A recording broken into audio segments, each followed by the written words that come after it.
Hey everybody, welcome back to another Q&A with Dr. J. Dr. J Dunn from My Happy Genes is here to answer your questions. So if you have a question about genes or your health and genes, you can leave it in a comment below. You can send it to us, info@myhappygenes.com. We would love to answer the questions that matter to you. One of the things that we know people have questions about, one of them is chronic infections. People that seem to get sick all the time or just never really feel well. What is that about, Dr. J? Yeah, this is an interesting thing because it really led me to begin to look for answers that were much deeper. As a natural healthcare practitioner, functional medicine practitioner, it was something that people would come in with all the time. And now I got a virus, now I got a bacteria, now I got fungus, now I got yeast, now I've got parasites. And they would do it over and over again. Oh, they're back. It's back again. And it began to make me wonder what we were missing, Mm. that the same person would always have the same infections over and over again. And we couldn't seem to get rid of them. And I was one of those. I had the Epstein-Barr virus.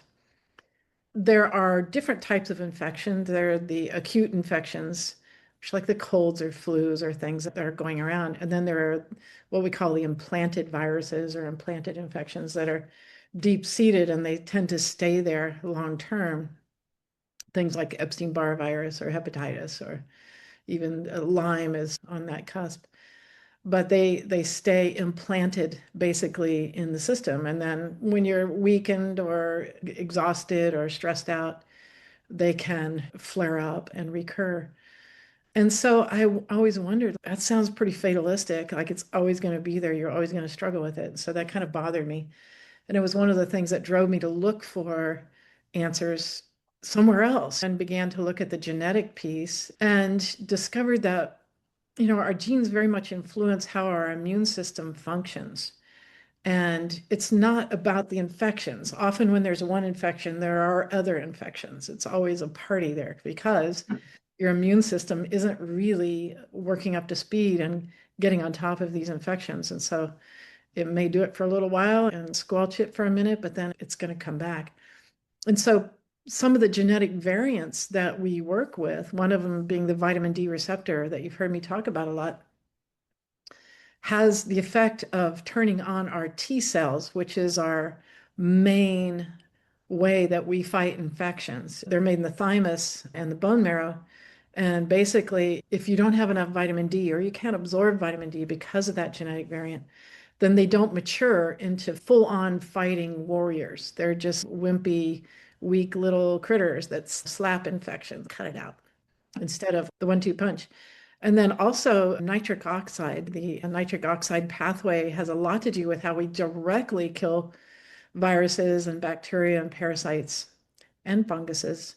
And it's through creating something called peroxides or peroxynitrites and superoxides. Those are directly antiviral and antimicrobial. And if you have a genetic variant there and you aren't making those properly, then our body really can't mount a good defense. And so those are two of the main genes that we look at. There are others that are minor players, but those are the main ones. And if you have genetic variants in those, we know that you're likely to have chronic infections. And so the cool thing is to just get those firing on all cylinders, and then these infections go away. And it was stunning to me to see Epstein-Barr virus gone and Lyme gone without having to like take antivirals or take something for spirochetes or Lyme. Just get your immune system do it. And I love that. I love the concept that we can turn on the immune system full blast, just turn up the volume and get it really fighting these things. Because we always are going to be exposed to it. You're never not exposed to pathogens. Right. They're everywhere. And you're also, most people that have had Lyme or hepatitis or you name it are told it's always going to be in you. Is it true that it's always going to be there? It just won't flare up, or that you actually get it to move on?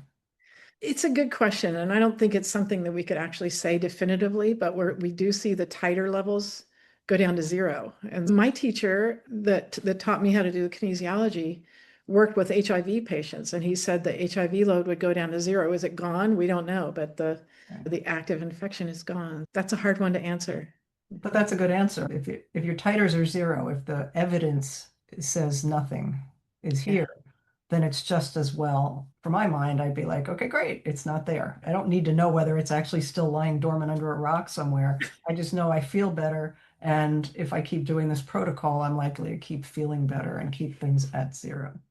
And it doesn't mean that you don't, when we get the immune system turned on, it doesn't mean that you're not going to react to any viruses or et cetera, but Right. you're going to mount an effective defense much faster and much stronger so that you're not tanked for a long period of time with a cold or a flu or even COVID or other infections that you can get on top of them much more easily. Even I, once in a while, will get, oh, geez, I think I caught a virus here. But my immune system is okay, I got this, don't worry about it. Yeah. We'll be over in a day or so. Where Yeah. before, in the past, it would have been weeks of, when am I going to be over this thing? Whatever supplements you have recommended must have also done that for me because I had a high spike of EBV, I don't know, a year ago maybe. But I find that sometimes I feel like I'm getting sick. I've been around somebody sick. I feel like I'm getting sick. And the next day I'm like, huh, I'm back. I'm better, which is really great. It's definitely working for me. We want to exercise our immune system. We know it's working all the time, making antibodies, but hopefully it doesn't tank you all the way down to where you can't move. Part of how you feel bad when you get an infection is your immune system, is Yeah. making you feel bad. If we don't mount an attack, then you feel nothing. And basically, bam, then you're down. Part of the uncomfortable symptoms like the fever and the malaise and just feeling kind of poopy is because our immune system is hard at work. Hmm. So that's good news that it works, but it shouldn't linger. Shouldn't linger. And a reminder to everybody that when you don't feel well, please rest, drink plenty of fluids. I know some people get so busy and they're like, I don't have time to be sick. But the body is asking you to take good care and let it do its work, right? It doesn't need more stress. It's trying to heal you. Yeah, and that's an important message. I know it sounds elementary, but really, we need to start paying attention to our bodies and nurturing it when it says, hey, I'm not doing so well, just take a break. Starting to listen to our bodies when it craves certain foods, that usually means you're off balance in Mm. some way. Just, yeah, listening to our body, giving it rest, giving it sleep, and taking care of ourselves is a big deal. And get your genes tested so you can find out whether it is, in fact, your genes contributing to you getting constant problems, infections.